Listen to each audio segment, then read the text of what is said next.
Hey guys, my name's Jade. I'm an 18-year-old entrepreneur and I run a few businesses. So the reason why I wanted to make this video is the other day I found an image of me having my lemonade stand at 9 years old making my coin. I feel like I was obsessed at a young age to make money, not because I was a greedy bastard and what the heck, when you're 9 years old, what the heck do you know? It was because I love creating a product and seeing people's reactions from it. I was obsessed, okay? I literally quit high school 2 years ago to pursue my online business. As you can see from this like mediocre background, I don't have a ton of money, but I was able to make a full-time living off of my online business. And today I'm gonna show you guys how I support myself and make my money. Let's get started. Quick disclaimer, I'm very well aware that this video could come off a little bit braggy. I don't want to sound like that at all. Like, I've come from very humble grounds. Like, I was not able to afford my violin lessons. I wasn't able to afford doctor appointments. Like, I know how hard it is to just make it by. What I do want to show you guys in this video is how it's so possible to take your passion and make a living. So I hope this video gives you that light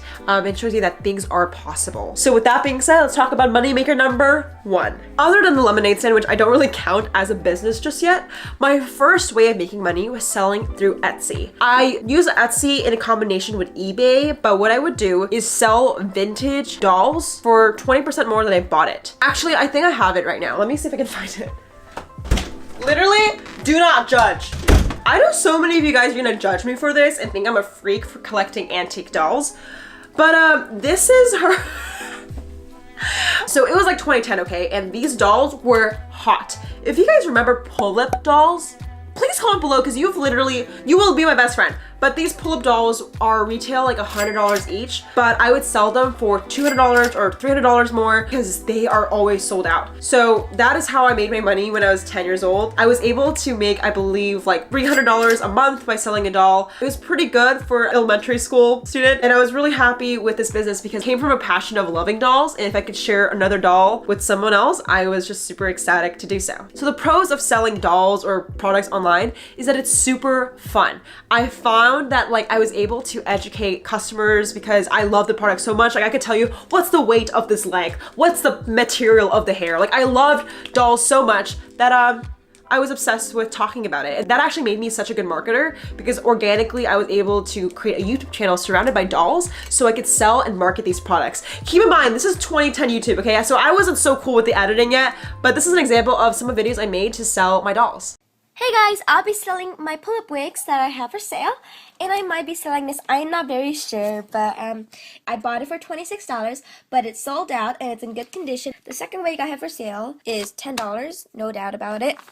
The cons of selling products online is it's really not scalable. I'm very well aware that you don't need to scale everything, but I couldn't sustain this business because it required you to buy like all these products, ship it out yourself, and I just didn't have that time because I was a kid. So yeah, that is the cons, but I really genuinely enjoyed my career in this field. Literally guys, go to your closet, find antique toys that you have when you were a kid, pop it into eBay, and you can actually see what are people selling it for and how much lower can you sell it for. And it's really easy to turn a profit just based on products you have at home. All right, 2.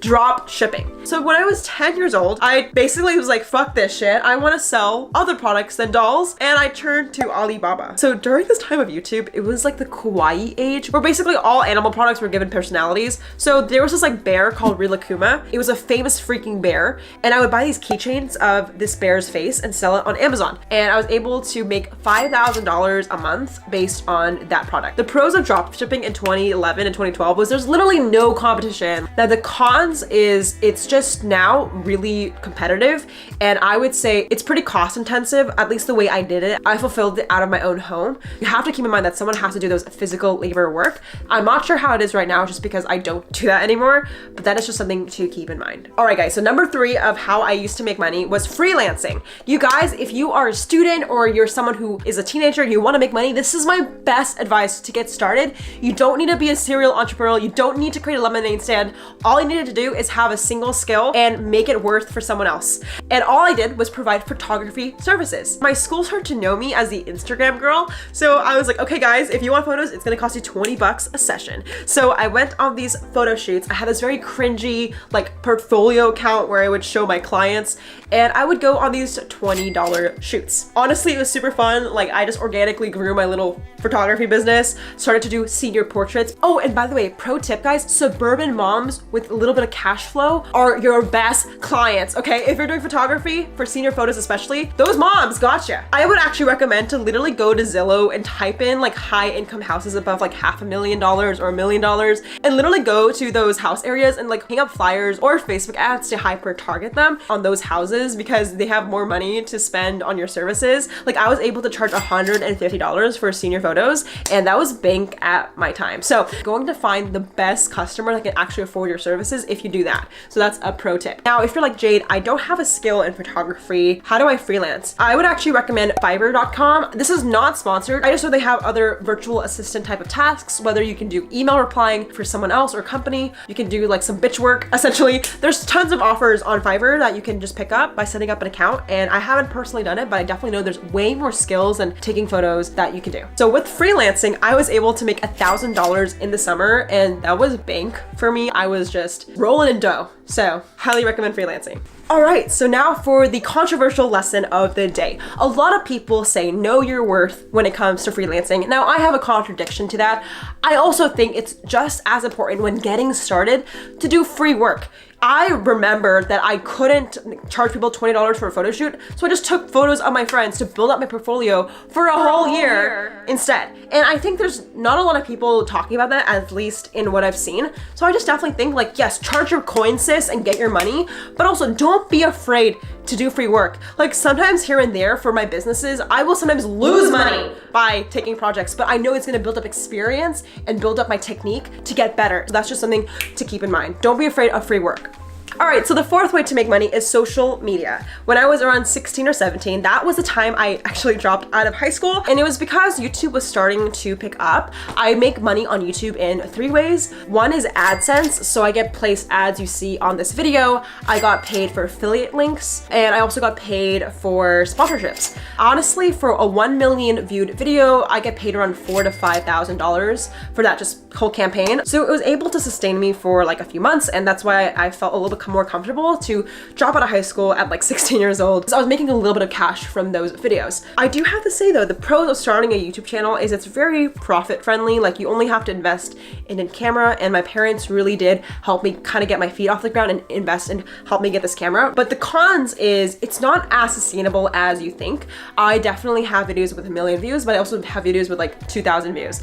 And that variance in views can also correlate to income. So I realized that like, obviously, yeah, I made a few $1,000 through YouTube videos, but I have to diversify and create a sustainable brand. So it will lead me to my other revenue streams in just a second, but that's just something to keep in mind of when starting a YouTube channel, you have to diversify as soon as possible. So with diversification, number 5, consulting. So as my channel surpassed like 100,000 subscribers, I started to get approached by brands to consult for their Instagram and YouTube strategy to grow their brand. And I got paid like $75 an hour, which is pretty cool. Like I was able to afford an apartment in LA, travel the world. It was pretty good. Like I made a decent living, but I definitely think it's a tricky situation when you trade time for money because you could be someone's bitch easily. So I really tried to at least, charge more throughout the years. So now I do around $500 an hour, give or take. I don't do too many hourly consulting sessions anymore because I prefer to do project-based stuff. I just find that trading money for time can easily become a job. Like I didn't start a business to get employed by someone. I started a business to create my vision.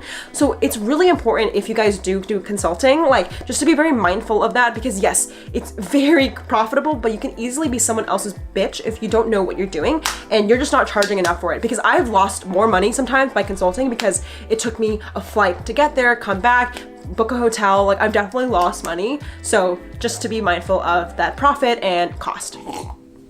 Guys, if you're so far enjoying this video, make sure to give this video a like to let me know that you're enjoying it and subscribe to the channel for more videos about entrepreneurship. All right, number 6.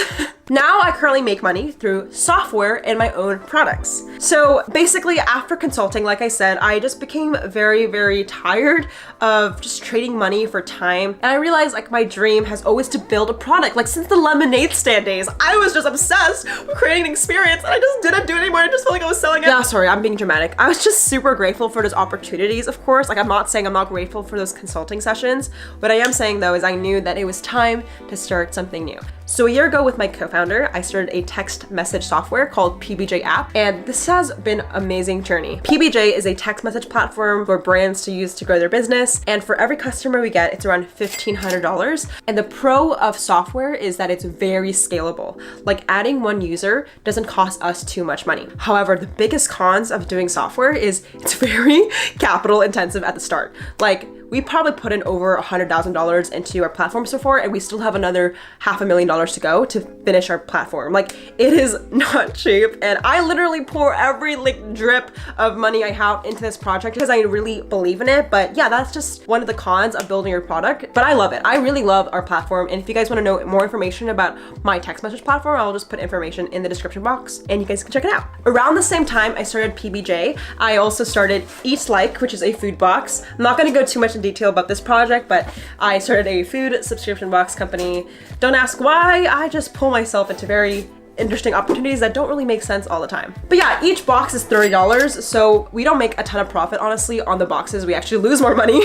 But yeah, that is another revenue stream that I'm currently working on and really trying hard to build and hopefully become profitable. I actually have a whole video about how apps don't make money. I will link it up here in the cards or in the description box if you guys want to know why most companies aren't profitable. All right, guys, so to break it down, you saw 6 ways of how I make money, and now I'm gonna show you guys where I make my money mostly. So 30% of my revenue, I would say, is from PBJ app. It's customers that pay us to use our text message platform. Then the other 30% is consulting. I consult for Shopify brands to grow their business. For e-commerce, my father and I have kind of worked on that together. Another 30% I do make from YouTube, whether it's ads, sponsorships. I definitely think that YouTube has brought me so many opportunities with that. And lastly, I have this like little sliver percentage of just random gigs that I do. Like I do have Eat Like, I have a couple other side hustles. I like have an obsession with running businesses, as you can tell. Like if there's a lemonade stand opportunity, I'm jumping on it. So yeah, I definitely spread myself a little thin sometimes, but my main focus has always been PBJ, consulting, and YouTube. So those are the ways I currently make money. Hey guys, so I just want to say thank you so much for watching today's video. If you guys want to know more about entrepreneurship and how I spend my money, give this video a thumbs up and shout out to the comment winner. Shout out to the comment winner. Comment on this post to be featured in the next episode. Comment if you have any questions about business, finance. I'm not an expert. I actually don't have savings. If you guys want to know a whole video about why I don't have savings, let me know and I can talk about how I spend my money. I would love to know your thoughts. Thank you guys so much for watching, and I'll see you guys in the next one.